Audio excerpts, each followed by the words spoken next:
Tim, thank you so much for joining me today. It's always a pleasure to see you. Great to see you too, Barack. It's very exciting. You're doing extraordinary things in a very difficult country. Your ties are fantastic. How many ties Yeah, do you have? this is a Bitcoin tie, and it says at the bottom there, it says hashtag DGov, decentralized government. And these are they're Draper Associates logos and Bitcoin logos. So this is one I designed. There are I've been given many Bitcoin and other crypto ties. I think I've got 12 Bitcoin ties, and they're all different. I used to wear these Save the Children ties, and they were great too, and they were all designed by children. My mom gave these to me. She was on the board there. And now I wear these, but I kind of, ties have become a brand of mine, along with the eyebrows. And so I'm pretty consistent in wearing a tie, even though I live in the Silicon Valley where nobody's wearing a tie except me. So I want to learn about your decision framework. Can you describe your framework for making investment decisions, especially in early stage? How much do you rely on data versus intuition, gut feeling, then you evaluating a potential investment? In early stage, there isn't that much data, except maybe the history of the entrepreneur, going back and finding out what they've done in the past.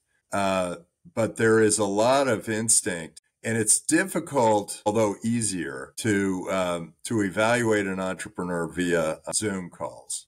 It was all I did during the pandemic, but now I'm evaluating entrepreneurs. I'm seeing more and more of them in person. We evaluate a couple of things. When I was getting going, I used to just go knock on doors that said something software or something technology or whatever and ask if they were looking for money. But now there are so many entrepreneurs and there's so much deal flow. We have incredible deal flow that now we filter to things that are challenging an existing industry. Let's say the industry is getting kind of fat and lazy. They're providing bad service at a high cost. So you could think, okay, what are those? Today, they're banking and insurance and drug companies and government. Governments provide very bad service for the price they charge. And governance is a service, and that's a very difficult concept for people to understand. But now we are very mobile. We can move from one government to another pretty easily. It's not all your friends and family might be in one country, and so moving becomes more difficult. And a lot of countries have very difficult visa and work permits. It is easier to move from one place to another, and you can communicate through these Zoom calls. All of those industries that are providing bad service at a high cost are in effect monopolies or oligopolies. When new technology comes, that's our defense against those. And when new technology comes, it allows an entrepreneur to get a wedge into that industry and just start that little, grab those customers to do one thing. And then when they grab those customers to do one thing, they might be able to expand and start taking the customers away. That is very exciting for me. I love the idea of renewal, of change, of things that might be controversial. And then when we meet entrepreneurs, I often ask the question, why are you doing this? And the entrepreneurs that answer the question saying, oh, it was George's idea, or I want to make money or whatever, those are not true entrepreneurs. The true entrepreneurs are the ones that come out going, because my boss was doing it all wrong, or I can't believe that the market is so old and tired, and I can't believe I can't get this done inside my company or whatever. And it sort of bursts out of their chest. That then you know you've got somebody who's doing it for more than the money, more than their relationships. They're just going to go for it. And going for it really means staying with it forever, because it's a tough, tough world to be an entrepreneur. And then when we meet the entrepreneur, a lot of the things I'm looking for are subtle. A good salesperson can often fool us, but because a good salesperson can like sell me one thing one day and sell me another thing the next day, and I'm still as passionate both times. But I think it's sort of a quiet confidence that people are looking for, that I'm looking for, because that's what attracts good people to a mission. So I guess that's the answer. What are your thoughts about having an investment committees versus individual partners making the investment decision? Which approach do you believe is most effective? Well, that's interesting, because I started Draper Associates many, many years ago, and I built it up, and I brought in John Fisher and Steve Jurvetson and then a whole bunch of other partners. And when it was me alone, decision making was easy and our returns were extraordinary. When John came in, decision making became a little harder because the two of us would fight things out. When Steve came in, it worked out pretty well because he could be a tiebreaker. And so we always had sort of the returns went back up. But then when we had lots of partners, we had 12 partners all making, trying to convince each other to do things. That didn't work. And the returns went down. And so I spun out and started Draper Associates again. I went from Draper Associates to Draper Fisher Associates to Draper Fisher Jurvetson to DFJ. And then I went back to Draper Associates again.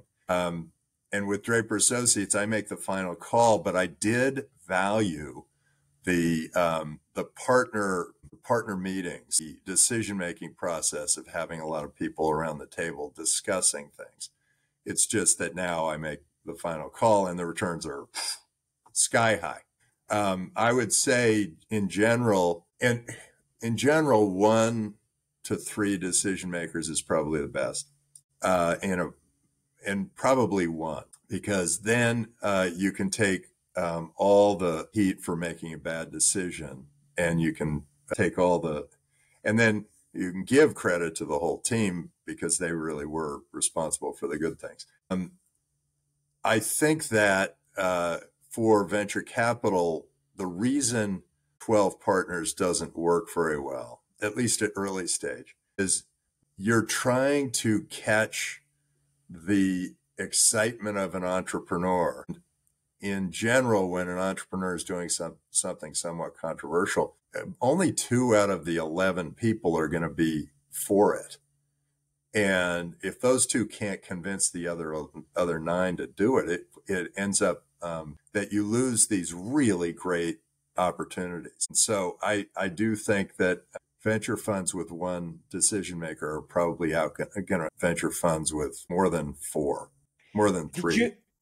Did you lose any deals because of the investment committees or partners? Yeah, of course. Of course. I brought some extraordinary companies into the partnership. They got turned down, and I realized that, hey, I've got to go do this myself. So I did. And when I spun out and did it myself, then I was the decision maker, and I did it with my own money for a while and made some really good investments. And now I do it with my own money, and we have some investors. So being an emerging manager in the VC industry, what are the common mistakes, especially in early years while making investments? This is the first question. And also, what are the mistakes of angel investors? Well, the first question you should ask yourself. Emerging managers, well, any new venture manager, often that it's easy and magic and you just throw money out there and some good things are going to happen. I think you really need to look at every company as though it's a global company. even though you might have an advantage early on for being provincial, for a entrepreneur being provincial. So I would say generating enough deal flow is probably really important, so you can build your judgment. And then I think making sure that you're funding an entrepreneur and not just a salesperson, because that a good salesperson can usually convince you of doing things. So you have to be very aware of the people who are just good salespeople. And then raising money, think of it as an onion. You start from the center of the onion, that's you. So put money into it. And then go to your family and your friends and your extended family and your extended friends and get some of them. And then get them to introduce you to their friends who are wealthier and wealthier and wealthier. And then you go further and further out from the onion and you get to the very wealthy people and eventually you might get institutions, but don't count on institutional support until you've already got a good record. The individuals in the family offices might come in before that. So in raising money, that's one of my thoughts, is start with the onion. And then I guess the other advice is don't get too wedded to any one company. Keep that very strict diversification so so that you're not putting half your fund into one company just because you think it was supposed to work. Often you end up just paying some guy's salary to keep him alive, even though the business just isn't working the way anybody had hoped it would. And then the other thing is, if things don't go well, just thank the entrepreneur and move on. Just thank you. You worked hard. I'm sorry it didn't pan out, and move on. You do not want to be the guy fighting for the last piece of cheese in the mouse going after the last piece of cheese. You want to just move on. You don't know which of your companies is going to make you money, if any, but these guys are trying.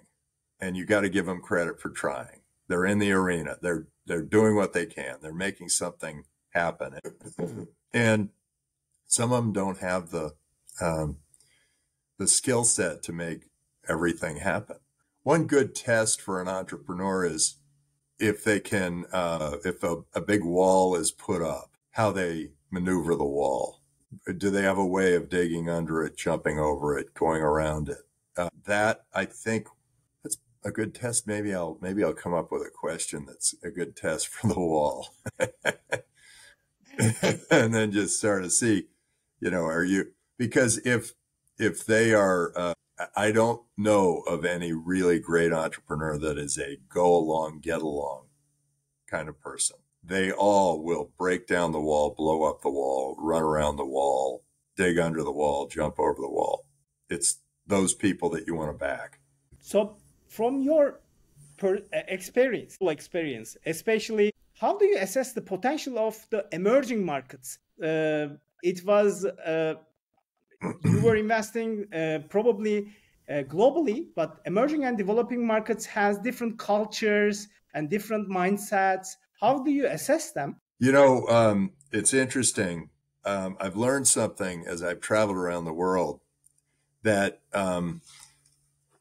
it is the strong leader who trusts their people and sets them free, and the weak leader who is trying to tell everybody what to do and who is trying to rule by regulation and force. Now, a strong leader also has a clear rule of law, but really believes that they are there to serve their community, not the other way around. And given that that's the case, what happens? Well, a weak leader is one who kind of takes on Marxist, Leninist philosophies, kind of thinks, I know better than you do what to do with your life. And think of that as North Korea. And then South Korea is a freedom, open, free market, encourages business, encourages people to build their living, celebrates success, free speech, Well, those two have been separated for about 70 years, and the average South Korean makes 460 times what the average North Korean makes. And so it's pretty clear that capitalism and democracy and freedom is way more powerful than socialism and communism and dictatorships and whatever. They just don't work nearly as well. And why is that? I always take it from the entrepreneur's point of view. And the entrepreneur who is in a country that has all sorts of rules and regulations is spending all their time thinking about what they cannot do. And the entrepreneur that is in a free country is out there doing it. And I think the difference is huge. And that's why you see people, incredibly talented, smart, brilliant people in Russia with their heads down, talking through the side of their mouth, afraid, living in fear, afraid that what they're doing, if they're trying to do anything, and certainly nothing unusual, if they're trying to do anything, they are at risk of losing their lives or losing their freedom or whatever it is. Whereas America historically, and the Silicon Valley in particular, has always had this philosophy of try it. See if you can create something that's better for the customer. See if you can create a better computer, a better stapler, a better desk, a better restaurant, a better hotel, a better way of getting someone from one place to another. See if you can improve it. It's amazing what the conversations are like in the Silicon Valley. They are all about, well, if we do this, then maybe we can apply AI and do, and then do something that's way better for the customer than this. Those are the conversations. And they're talking about, well, I'm going to go get venture money so that I can do this, or I'm going to go, I'm going to go work for one of these big companies and I'm going to study this industry, and then I'm going to figure it out. Then I'm going to start my own. That's an attitude that is like, hey, anything goes. Let's go get it done. Now we're seeing more and more regulations in the US, and now other countries are starting to look freer. And so that countries are in competition with each other for the great minds and the capital and the entrepreneurs of the world. And they don't really know it, but they'll learn. People bailed out of California, went to Texas because Texas was freer. They were opening up. They weren't slapping people down for not wearing masks. They were doing, it was really interesting to watch how all these, and then they said, well, we're only losing the billionaires. Well, turns out if you lose a billionaire, you lose about 100,000 jobs. And then they're wondering why there are all these people that are on the street, homeless. They think it couldn't be that they had the worst policies in the world. It had to do with somebody else. They always blame somebody else. Then they throw more money into it, and so you get more homeless. It made no sense. It's funny, if you focus on poverty, you get more poverty. If you focus on creating wealth, you get more wealth in a society. It's simple, very simple. So if that's the case, it is when I look for an emerging market, a new country, a new place, I look at the Draper Innovation Index and I see which countries are the best for innovators. And then I'll start investing in those, or the ones that are changing from being socialistic to capitalistic, or the ones who have sort of a dynamic leader who is doing something extraordinary or trying to. That's usually a great opportunity, a great time to go in. And on the other hand, I look at all these entrepreneurs with a global vision, with a vision of they have to not just win in their own provincial area, they have to win globally. And so it's got to be unique enough to win, to become a leader in a big industry. Given San Francisco's current challenges, as you mentioned, do you see Silicon Valley is losing its dominance for the startups, with new global hubs emerging in coming decades? as the main sources of successful new companies? Yeah, I think the Silicon Valley is losing. I mean, it's still a pretty dominant force in entrepreneurship, but I do believe that it is losing its edge. And there are a lot of other places around the world that are innovative and good places for us to invest and for entrepreneurs to go to run their businesses. China used to be one of those places, and then President Xi, he's a very weak leader, and and as a weak leader, he's telling everybody what to do. That's a big mistake. He should be creating a simple, straightforward rule of law, and then let everybody create their life. He doesn't know better than some little family how they should be making a living, but he seems to think he does. So very weak leader. And it's too bad because China was taking off. China was going to be the biggest economy in the world. It was really extraordinary. Now, other countries, Uruguay, India, maybe Argentina with their new leader, El Salvador, Singapore has always been very good for business. Switzerland's always been good for business. Those countries are all starting to rise up and find a good spot for entrepreneurs. And it's entrepreneurs that it's small business and entrepreneurs that really create all the delta in an economy. Venture capital industry wasn't disrupted for many years. How do you see the evolution of venture capital in the face of emerging technologies, artificial intelligence, and lots of new business models? I've heard that before, but it is true that a lot of people have come and disrupted venture capital in many, many different ways. And Boost, the accelerator, and Y Combinator have sort of turned the model upside down and attracted more entrepreneurs into their model. Andreessen Horowitz decided that they would create the marketing team and the finance team and the whatever team for each entrepreneur to help get them started. That was a new model. There have been a lot. We've created many new models. Meet the Drapers, a show that attracts entrepreneurs to it. Draper University, a new school that trains people to become entrepreneurial. So we've had some real innovation. So innovation continues to happen in venture capital. AI will have huge effect.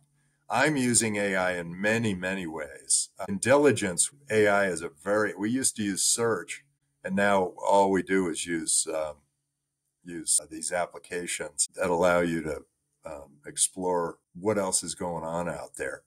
And so that helps us in evaluating startups. There's a company called Seer in Singapore that can tell if you're telling the truth or not, and it can evaluate passion and many emotions. And I think that could catch things we don't, just the way AI often catches a polyp in your intestine when a doctor might miss it, or a cancer in your eyeball that the doctor might not have seen.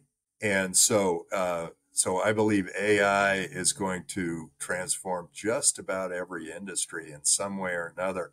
And it's very exciting. I think the one that really obviously gets disrupted and you can tell a lot of them are kind of freaking out, is in the university system.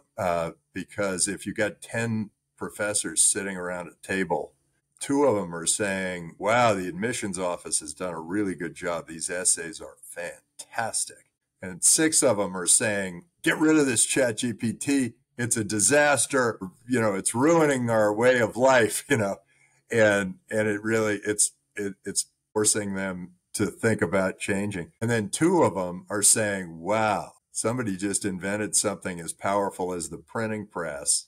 How are we going to, what's our curriculum going to look like in the future? And those are the 2 that are going to survive the next decade as professors. The other ones are, the Luddites are not going to make it.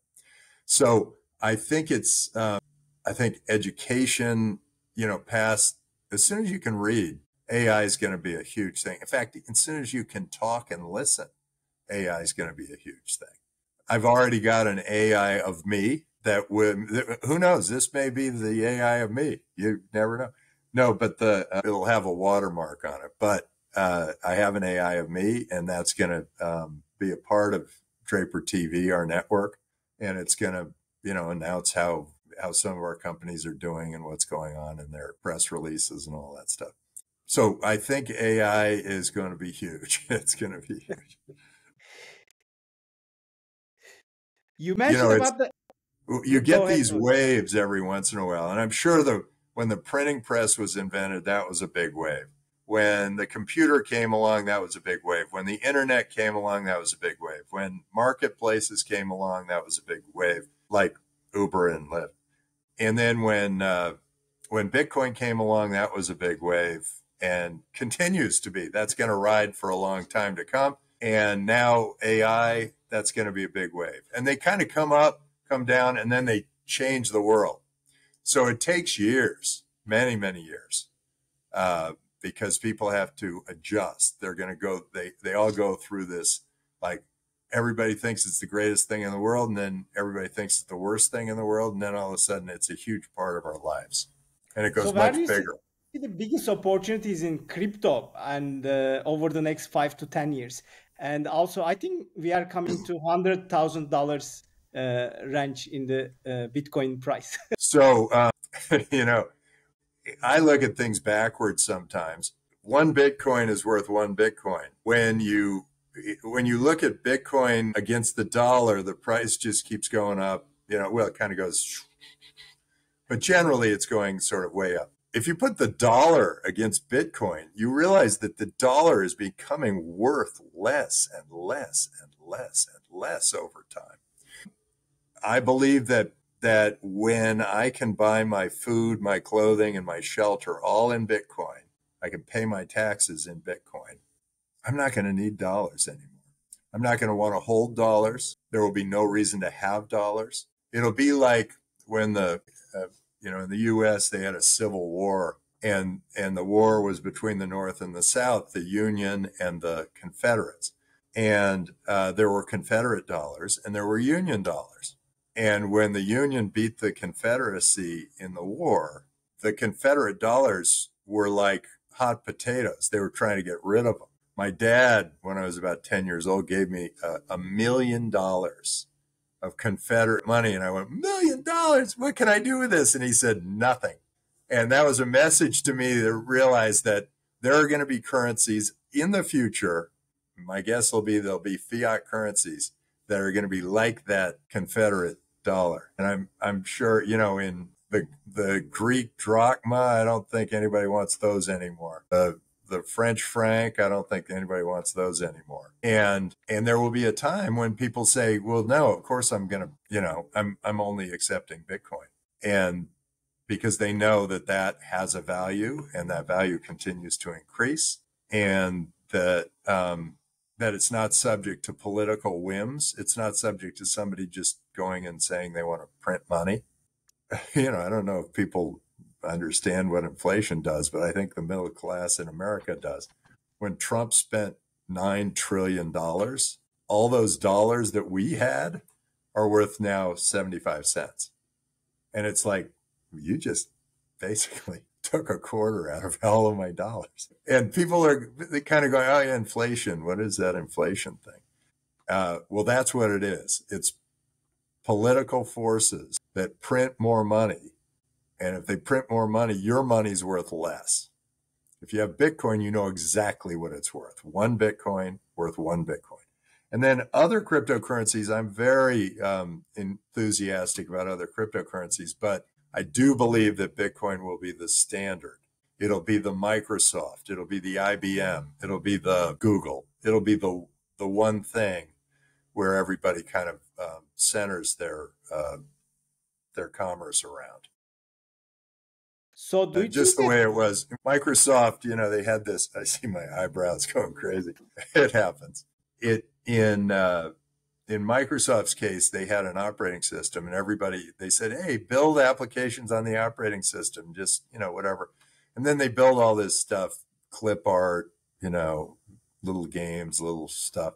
And then somebody built Lotus 123, and that became pretty valuable, and WordPerfect, and that became pretty valuable. And Microsoft said, I think in our operating system, we're going to include a spreadsheet and a word processor. So that's what's happening now for Bitcoin. It's like you watched Ethereum and others, go out there and be a platform for the sandboxes, and people created all sorts of crazy stuff. Some of those things became really interesting: smart contracts, DeFi, NFTs, whatever. So all those things now are being built on Bitcoin, and you'll see that Bitcoin starts to standardize. I mean, people will start to standardize on Bitcoin.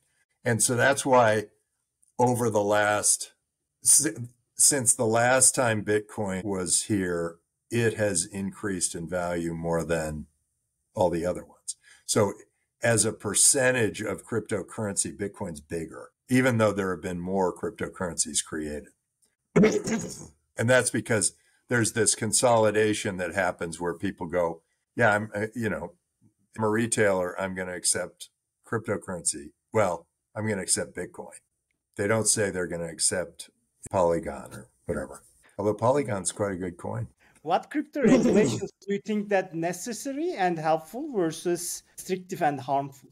What regulations? I think governments often get it wrong. They regulate on fear. Regulators should regulate on opportunity. They should regulate on where is the opportunity here? How is that going to grow our economy? And what is going to be in the way of that? And the other thing is regulators are always anticipating problems and trying to put rules in front of anybody doing them. And so that's a huge mistake. Regulation should be reactive. They should only come when a lot of damage has happened not just a little damage. A lot of damage that has happened to a lot of people. And that's when regulations should step in. Before that, I think regulators should sit and watch. Bill Clinton, to his credit, he had people pounding on his door saying, you got to regulate the internet, and you've got to tax the internet, and you've got to stop the internet, and you've got to halt conversation on the internet. And he said, well, let's just see how it goes. And that was the best thing he could have done, because the U.S. has benefited in a huge way. What is it? 3 or 4 companies are $1 trillion in value because he let it rip. And so why regulate when you can grow your economy that much faster? When a regulator should be very sensitive to the idea that they should regulate for opportunity, and only regulate with the hammer when a lot of damage has been done. Most entrepreneurs, most businesses create a lot of good, much more good than bad. You wouldn't want to go back 50 years or 100 years. It was not a good place. It was not an easy place to live. Now, with our current bodies and our current hearts and minds, going back 100 years before there's indoor plumbing, not a place you want to be. Regulators halt that progress if they try to do one of two things. If they try to put in anticipatory rules, which I think are a big mistake, or if they create a black cloud where they're just, going in and waiting for something to happen and then fining people for things that they did that weren't a part of the regulatory environment at the time. Crypto came up. They're trying to apply rules that are 80 years old to cryptocurrency. Well, there's no way that 80-year-old rule would be relevant to something that is happening today. It just doesn't make sense. Yeah, I think, and now I'm starting to get some entrepreneurs that start talk about regulators, and I think, boy, that is dangerous, because entrepreneurs should be out there just with open minds and open hearts and thinking about how they can make the world better for their customers. They should not be thinking about, am I stepping on some rule 416C21A1II that says something about, a business that was created 40 years ago. It just, yeah. Anyway, I think we have too many regulations. We have overlapping regulations. We have, I think regulators, if they add a regulation, for every page they add, they should take away two. When do you think that crypto can fully replace the fiat currencies? I'm probably not the right one to ask because I thought it was going to be done by 2022. So I was a little optimistic, and I think regulators got in the way of progress there, and they did slow it down, and that's probably one of the reasons that that we're not there yet. But it's coming. Of course, it's coming. It won't be long before the retailers realize they can save 2% every time they take Bitcoin instead of dollars. Consumers can realize that if they hold Bitcoin, it's going to be worth more in the future. If they hold dollars, they know it's going to be worth less in the future. You know, which one do you want to hold? And I think it'll also be, it'll happen sort of quickly. I think you'll see all of a sudden it'll just be, first it'll be Bitcoin accepted here, and then it'll be like, we only take Bitcoin. So any prediction by end of this year? No, I'm not too good at those, it turns out. I'm better at 5 to 10 year projections, or 15 years. 15 years, we're all going to be flying around in flying cars where there are going to be cures for cancer, heart disease, diabetes, cures where it's one shot or one pill. It's not going to be like treatments that go on forever. And that's going to change all of the whole dynamic of drug companies. And I think the other predictions are, I know you're trying to get a price out of me on Bitcoin. Be sure at the end of this year, maybe we'll be at 250,000.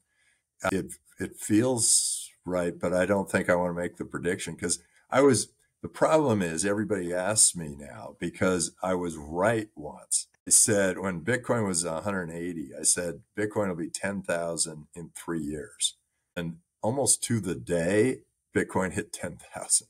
And I thought, well, I can predict anything. And then I predicted when Bitcoin was back down to 4,000, I predicted 250,000 in another 4 years. And that didn't happen. So either I'm 1 for 2 or I just got lucky. So I don't think I'll go out into the spirit world unless it comes to me. I want the spirit world to, send it to me, not the other way around. Not like just because a reporter is asking me for it, I get it. Yeah. So I won't give you a price prediction unless I hear it from the spirits, and then I'll let you know. How does Draper University encourage students to embrace the failure and also innovation? Because Draper University is an extraordinary education program and syllabus. So how do you encourage failure? So we have a pledge at Draper University. I will promote freedom at all costs, do everything in my power to drive, build, and pursue progress and change. My brand, my network, my reputation are paramount. I will set positive examples for others to emulate. I will instill good habits in myself. I will take care of myself. I will explore the world with gusto and enthusiasm. I will treat people well. I will fail and fail again until I succeed. And the one they remember of all that, I mean, then there are some other lines, but the one line they all remember is I will fail and fail again until I succeed. The reason I use the word failure is that it is a word no one wants to hear in academia. It's not a good thing in academia. And when you come out in the world, if you aren't willing to fail, you aren't willing to try anything. You don't do anything. If you're not willing to fail, you don't do anything. You're just living. You're not doing things for the people, for the planet, for the whatever. But if you're willing to fail, the world's your oyster. You can do anything you want, and for other people, and, within rule of law. And that really opens creativity. It gets people going. It's a real positive force. And somehow Draper University has been incredibly valuable to almost everybody who's been through it. And the reason I know is that there's some things like if they go back to big companies, they get promoted 3 or 4 times within a year. If they go to back to school, their grades either go straight A's or they go to A's and D's because they are running a company on the side. If they go out and start a business, those businesses tend to outperform other businesses. Now we've had 4,000 people through. They've started 1,000 businesses. School's 12 years old now, and 5 are unicorns. There are probably 50 that are in the $100 million value range. We say Harvard and Stanford take you for 4 years and say that they will get 85% of your jobs when you get out of school. And we say we take you for 5 weeks and our average graduate creates 7 jobs. So it's a whole different way of thinking. And that different way of thinking turns out to be incredibly valuable right now. Something that the world needs right now. I sensed it, though, when I started the school. I thought, the world needs more heroes. Even Satoshi Nakamoto put his head in the sand, didn't want to be out there because of the possibility, I'm guessing, possibility of the press coming after him for completely transforming the entire financial system of the world. What skills are the most important for entrepreneurs today that you teach? Because you have non-traditional subjects at Draper University. What skills are most important for entrepreneurs today? Yeah, I think confidence is probably one of the most important skills. Having confidence, being willing to operate in uncertain environments, having continuing to be proactive when the seas are calm, where nothing's going on. Yeah, there are kind of some interesting metaphors. One is if you're becalmed, you just keep pushing the tiller. You move it yourself. If it's a storm, you're steady through the storm. If there's chaos around you, you're just steady through the storm. So I think that those are some of the things that you want to do. And in getting started, it's just take that first step. You'll learn a ton. Do you still participate the training program, or do you skip them? At Draper University, yeah. Yes. I go to survival training, and I'm there for the first day and there for demo day. But we have an extraordinary team that has really been well trained to do all the things that need to be done with the people. There is a total mental state transformation that happens in that 5 weeks. How do you get motivated yourself personally? How do you maintain your balance and clarity in your personal and professional life? I asked my dad something like that once, and he goes, I don't know, you're doing some cool stuff. Keep doing what you're doing. But I think I get a kick out of things where I do something new. Other people get a kick out of it. Like some people learn in different ways. Some people learn by reading. Some people learn by doing. I learn by doing. And I do believe that you want to make sure that you're a body in motion. I think that's important. Keep moving forward.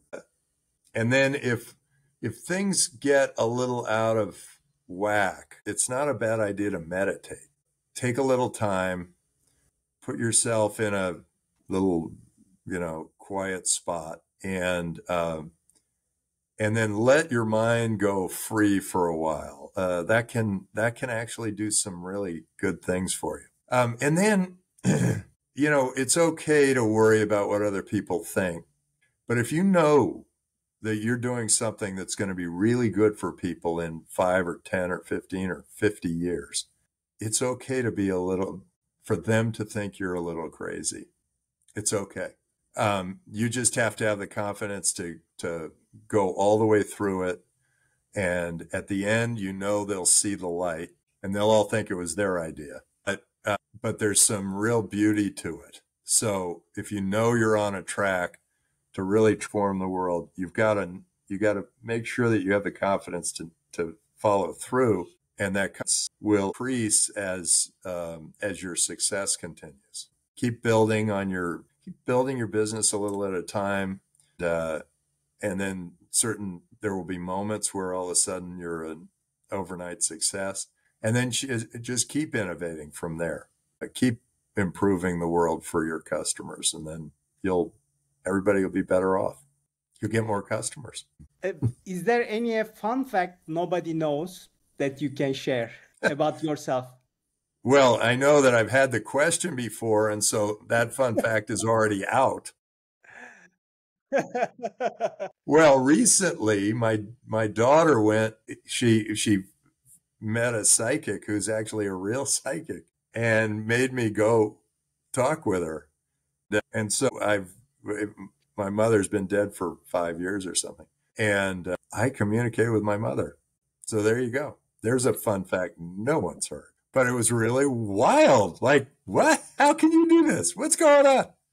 Turns out she had seizures when she was younger. Brains are magical things. There's a lot to a brain. And some of it apparently connects with the other side. Is there any book that changed your mindset, professionally or personally? Yeah, there was one when I was about 21. Well, there are a lot of books are great, but one that really changed my philosophy or strengthened my philosophy. It was called Bionomics. And the idea is that, we're all biological creatures, but we evolve, and we evolve in fits and starts based on economics. So he goes through, the evolution of various creatures and how certain creatures survived and others didn't based on certain things. And he applied that a lot it was by Michael Rothschild. He applied it a lot to how economics works in fits and starts, and it's kind of I've always looked at it now in that way, that you'll get a new technological wave and it'll go through turmoil, but it will change the whole nature of humanity, and we'll all be doing something new. Right now, we're sitting here talking to each other, looking through a screen. Even 10 years ago, we weren't doing that. But we're evolving, and it'll grow in fits and starts. So I would say the computer was one of those fits and starts, the internet, marketplaces, Bitcoin, AI, and there will be others. And they're happening maybe faster and faster because there's more and more innovation. And innovation is halted by regulation, or really slowed down by regulation.